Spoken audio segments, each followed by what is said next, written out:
Dipastikan juga siapa yang akan melaju ke babak playoff. Kita lihat sama-sama di hari terakhir, match terakhir juga fase grup dari Snapdragon Pro Series Season 6. Ya, ini dia Onyx Esports yang akan berjumpa dengan RRQ Hoshi. Siapakah yang akan mendapatkan kemenangan di game yang pertama? Karena secara draft keduanya masih cukup berimbang, tinggal eksekusi mereka nantinya. Dan permainan tarik ulur atau permainan tabrak lari yang akan kita lihat nanti. Itu dia, dan kita akan langsung melihat Badang yang sudah meledakkan Land of Down. Kaget kan? Emang serem banget Emang Badang. serem ya. Serem. Aku berharap nanti abis itu Beatrix yang bisa masuk. Kan dia roket dar. Terus yang ketiga Parsha dar. Om, udah cukup ya. Terlalu berfantasi, sorry. Tapi masuk akal. Masuk akal bener ya. Tapi ya ini dia, bukan cuma dari sekedar ejektornya aja ya Om. Betul. Jauhead ini sangat-sangat membantu untuk farming. Bener, di level awal apalagi ya. Di bawah menit yang pertama tuh lihat. Level 40, detik 45, Kairi sudah punya 2 buff. Bahkan untuk perebutan di Lito, ini kalau dia mau untuk tak time juga dan tidak terlalu bisa dapat tadi misalnya ya. Itu retribution bahkan belum dipakai loh. Iya, itu cepet banget sih. Tadi dicicilin datang udah langsung dapetin orange buffnya juga. Dan ini ngebuat sebenarnya agak sedikit terlambat Sutsujin secure card purple. Cuman gak ada inisiasi berlebih lagi nih untuk menyeberang ke area jungle dari Sutsujin. Iya, karena agak mengerikan juga ya. Lebih cepat banget nih buat Kairi farming berkat Spark Missile tadi. Dan Sansnya masih bermain-main dengan Lantern Flare juga. Sedangkan Idok akan berusaha untuk membuka vision bagi teman-teman yang lain. Tapi jangan sampai salah masuk bush juga karena ada Kiboy jelas yang akan menunggu di dalam. Ini udah patroli ya, jangan sampai leluasa karena bisa dikatakan untuk Sutsujin juga lumayan cepat dibantu movementnya. Betul. Sama Matilda untuk bisa nyebrang-nyebrang ke area jungle dari Kairi. Yap, thanks to Guiding Wind pastinya. Sedangkan Savera yang masih harus bermain sedikit lebih pasif ya, karena ketemu dengan Harit jangan sampai dilompat nantinya team fight. Yap, itu dia kemandirian dari kedua belah god laner, tapi dimanfaatkan dengan adanya pertukaran resource aja di area river, tapi belum memang terjadi adanya first blood juga. Yap, masih lagi-lagi ya pola permainan tarik ulur yang sudah kita lihat sekarang dan setup di turtle yang pertama sama-sama ramai sebenarnya karena kedua tim ini ingin untuk mendapatkan turtle yang pertama. Sudah mulai dipok. RRQ Hoshi ada Sutsujin. Ya, penting ya pastinya dari turtle ini, tapi Lutfi sudah mulai maju ke area depan dengan ada Crimson Bacon setelah di pop up juga Sunspeaker menuju ke arah belakang. Revitalize di pop up dan bahkan Kairi sudah mulai masuk lagi Retribution. On point dari Kairi membuat dari turtle pun berhasil untuk dicuri dari RRQ Hoshi dan bahkan Lutfi yang menjadi pertukaran nyawa dan Idok pun harus mundur terlebih dahulu. Wow. Oke, ada keuntungan untuk Onyx Esports jelas.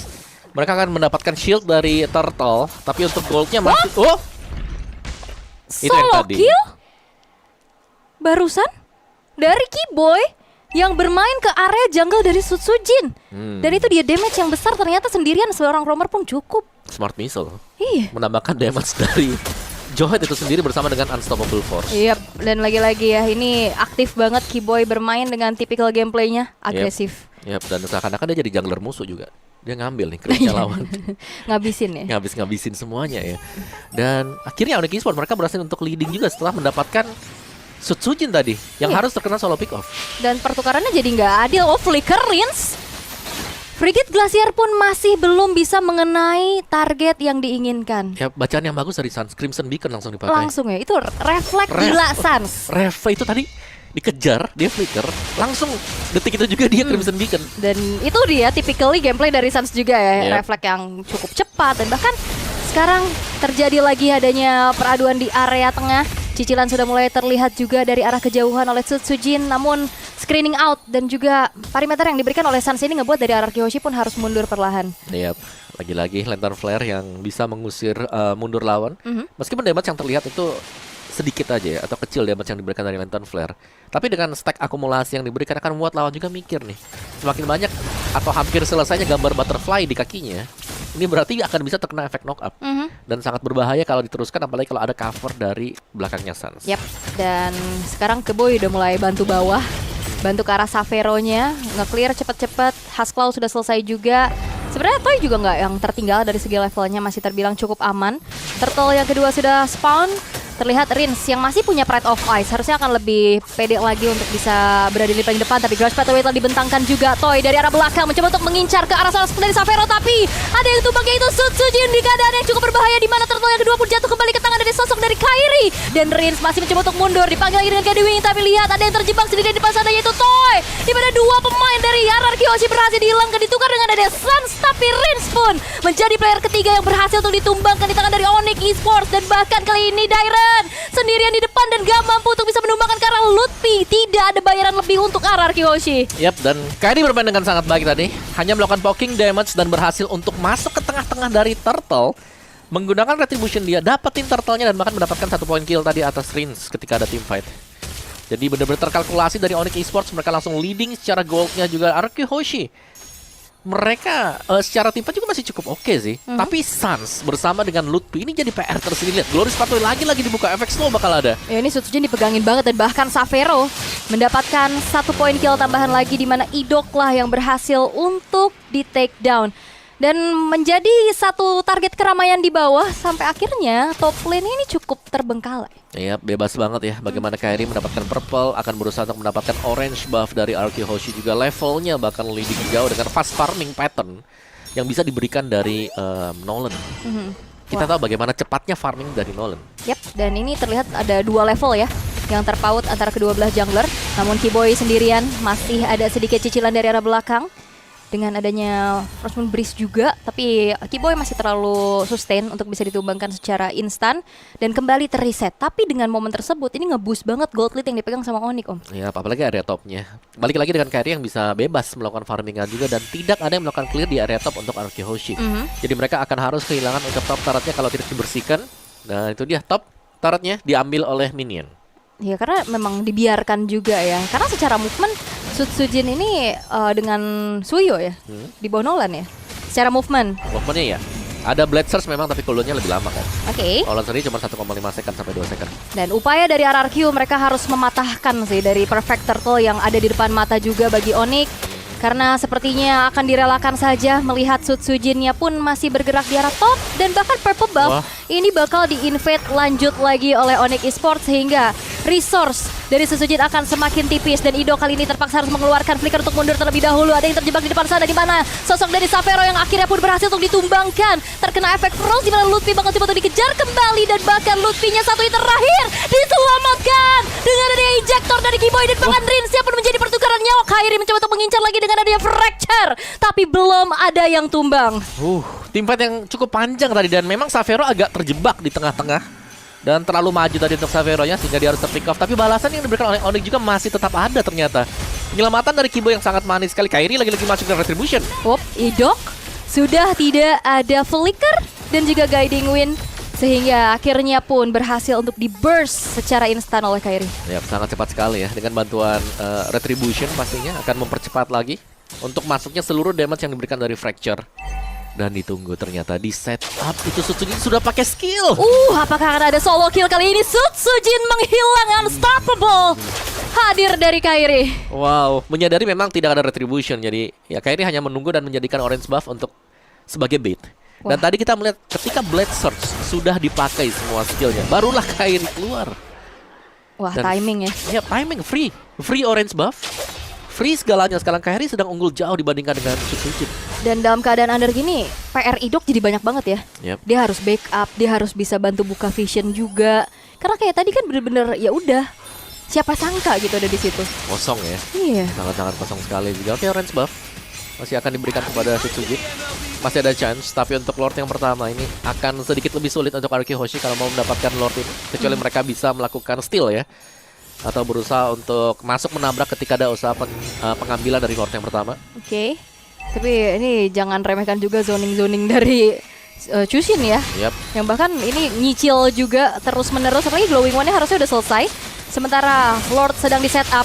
Ada upaya kontes ejector lagi-lagi. Arsapon Force di mana Sutsujin lah yang tertangkap. Sudah Gross Pathway telah dibentangkan. Mencoba untuk mundur. Idok flicker mundur ke arah belakang. Rinsnya pun dikejar-kejar. Tapi Dairen menahan sekuat tenaga diri di paling depan. Circling Eagle untuk melarikan diri. Tapi monster kill hadir dari Kairi. Dan bahkan double kill. Kali ini pun ditabung triple kill. Menuju ke arah Maniac. Toy dikejar. Satu hit terakhir. Tapi last hitnya pun didapatkan oleh Savero. Dan Kairi tershutdown setelah memakan damage dari turret yang cukup banyak. Yap, damage turret yang sangat besar sekali, tapi tidak menghentikan Onyx Esports untuk mendapatkan Lord ini. Karena sangat bebas sekali dengan tumbangnya satu persatu pemain-pemain dari RRQ Hoshi. Dan bisa dibilang mereka terkena team wipe tadi.